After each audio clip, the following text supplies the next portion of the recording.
Hi friends, welcome to my channel. My name's Bernard. I want to thank all of you for supporting my channel and the new direction my channel is going. For many years, I've just recorded music and posted it here fairly anonymously. And just recently, I'm creating lots of videos about teaching, playing, and sharing about my musical experiences and life journey. Your support, your comments, and questions are helping me to have energy to do this.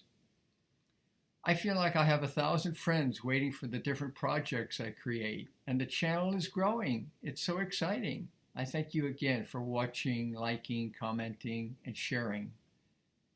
To tell you honestly, I think of myself just as a grain of sand on a beach. Nothing special, just another violin player, but one who still loves to play violin after a lifetime of playing. And I love to share this fun music with everyone who also loves music. I've been asked to talk a little bit about my musical background, upbringing. I grew up in San Francisco in the Bayview near Candlestick Park, where Candlestick Park used to be. I actually walked through the park when it was being built. It's gone now. I went to public schools in San Francisco, like Pelton Junior High, which was pretty close to my house, and then went to Mission High School for about 3.5 years after a brief stop at Lowell High. Lowell was the #1 sort of magnet school at that time in San Francisco. I was doing okay at Lowell, but I wasn't playing the violin, and my mother was very upset. She says, "You have no time to practice violin. We got to get you out of there." So I transferred over to Mission, and yeah, I had a lot more time to practice at Mission. The curriculum wasn't quite as rigorous as at Lowell. Well, I fell in love with playing violin when I heard a special violinist by the name of Zino Francescatti. He had a recording of the Beethoven Violin Concerto, and I dreamed of playing that concerto someday. But my mom wouldn't let me start violin until I'd taken 2 years of piano, and finally then she let me switch when I was 7, almost 8 years old. And it was a love-hate thing. Violin was so hard, and my violins were really bad, even though at the time I thought it was all my fault. But I was obsessed and kept grinding. My mom was my first teacher, knowing little more than I did, but she helped me stumble through learning to read notes. And that was really hard for me. I remember the method I was using had some sort of tablature on the left side and real staff on the right side. And she keeps saying, "You ready to try to read it off the real staff?" I go, "No, no, no, it's too hard." Finally, I did. And one day my dad came home. By the time, I had a teacher at that time, and a real teacher, and he had a little tape recorder. It was kind of a new thing, and invited me to play something into it. So I was excited to play The Ghost in the Fireplace. Oh my God, when I heard the playback, it was worse than pathetic. That was a shocker. Only later I learned that the machine didn't work right on the playback, creating a sort of weird throbbing sound.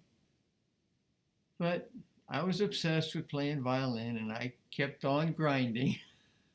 I remember once going to Ocean Beach before a lesson. My teacher at that time lived out in that area. It was a foggy, windy day.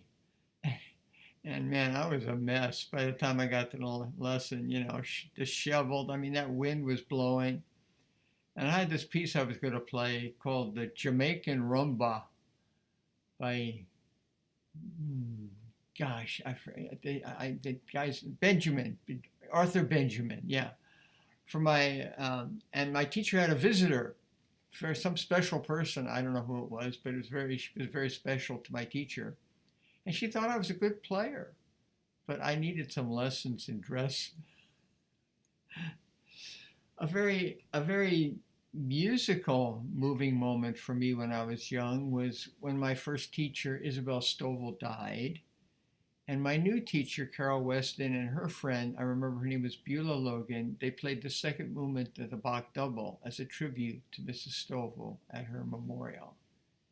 Mrs. Stovall was an immigrant from Russia, and she was the first teacher of the great violinist Isaac Stern. So I felt like, oh boy, if I was studying with the same teacher as Isaac Stern. I remember Mrs. Stovall talked an awful lot at the lessons, and I don't remember hardly anything she said, but she also played for me, and she was a pretty good player, and I still remember seeing her play for me. I learned a lot more from her playing than her talking. I remember another time way back then, I was invited to record a Bach piece for the local FM radio station. It was an amateur time all around. My playing and the mic that they had there was like one mic, very, very dubious quality. So I did my thing, then had to wait a couple of months for the station to air the performance. I remember the show came on way after my bedtime, so my parents awakened me at 11 p.m. for the big debut. We turned on the radio about 10, 15 minutes early before I was supposed to play, only to hear the pearly, gorgeous tones of Michael Rabin's Guarneri del Gesù. I loved listening to him. He was such a great player. And then I thought about my playing right after him. I was going, oh my God. And it was another oh my God moment. I sounded worse than amateur. Another devastating moment. Oh my God, I never forget. I was a broken fighter. But the next day I got up, kept practicing. I remember many times I'd be listening to one or another great violinist on LP. I remember Francis Scotti and Isaac Stern and David Oistrakh. I couldn't practice for hours until I got their incredible sounds out of my ear, because if I took up my violin, it would sound so horrible. I couldn't stand it. So it's often said that early life experiences can leave imprints for the good and bad in our lives.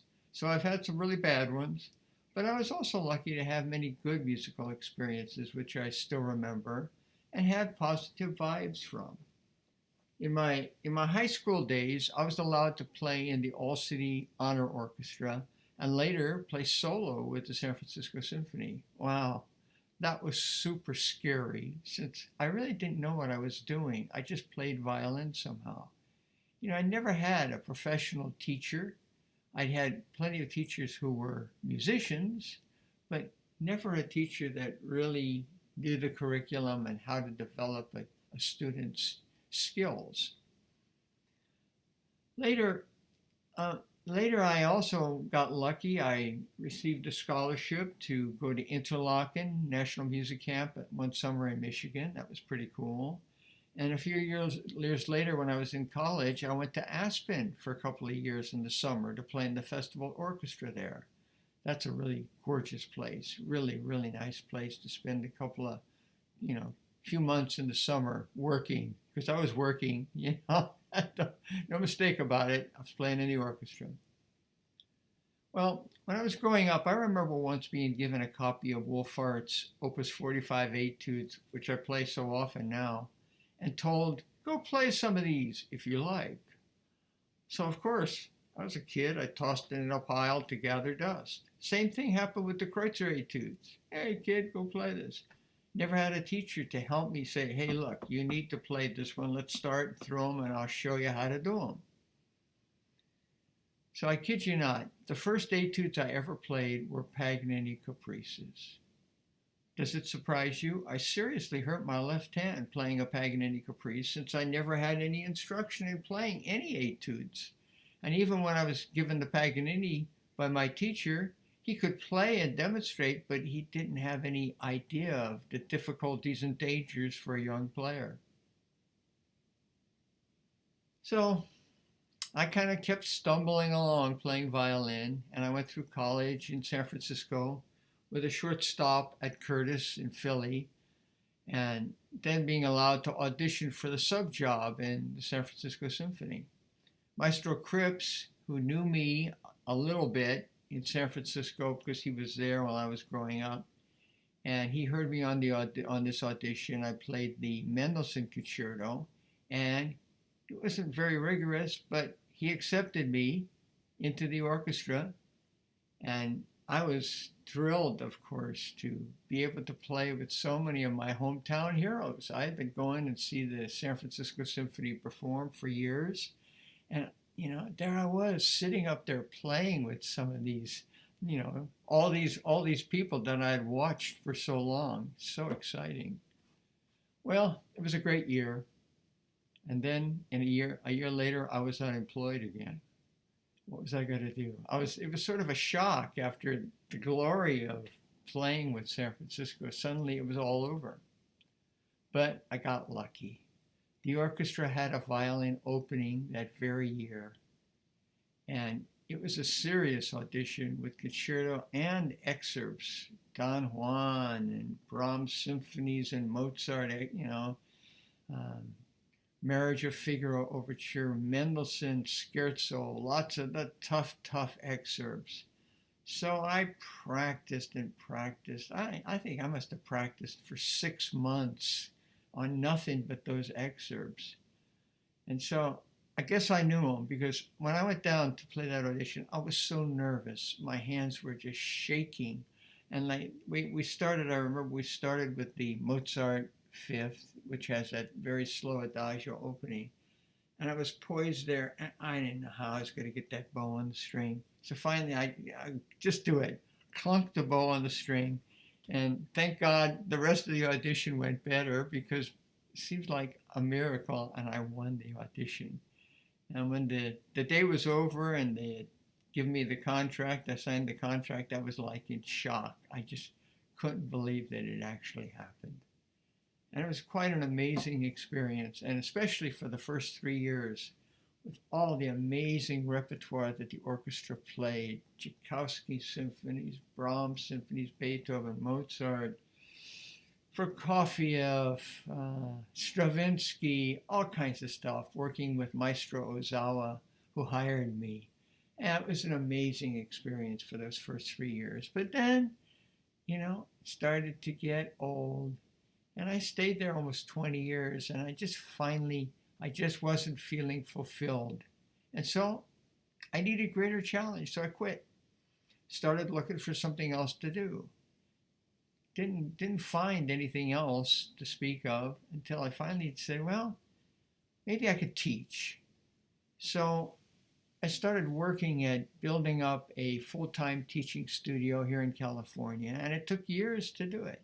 It's very slow going. You have to advertise. I mean, it's everything from, ground roots, and so, get a student, lose a student, get 2 students, lose 2 students. And, but little by little over the years, it built up to be a really, really good, pretty good job, made a decent wage, and had a lot of students, had recitals and fun stuff like that. So even then, I was still looking for more challenge, with the idea of maybe providing something of value to the world. So I started to record music. I stumbled on YouTube and I started recording lots of different stuff, but especially etudes. And over the years, I've been doing it for 15 years. I've recorded over 500 etudes, all kinds of series: Kreutzer, Wolfart, Rode, Mazas, and Fiorillo, and lots of others. I was just thinking, Allard, and many others. And then I suddenly realized, just fairly recently, well, I'm getting burned out with the etude recording.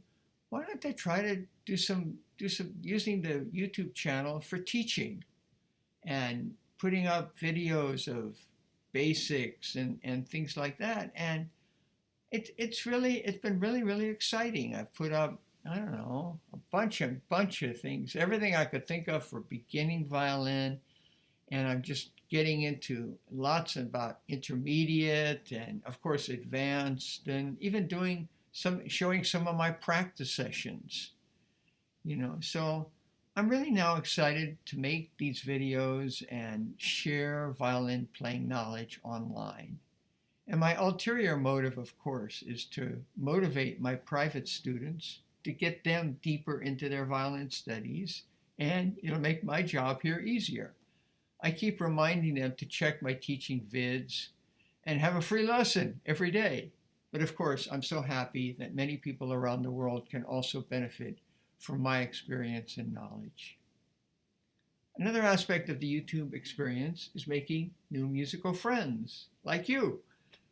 I look forward every day to receiving comments and suggestions.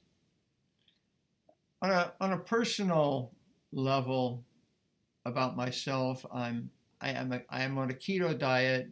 I eat 2 meals a day, walk or jog every day.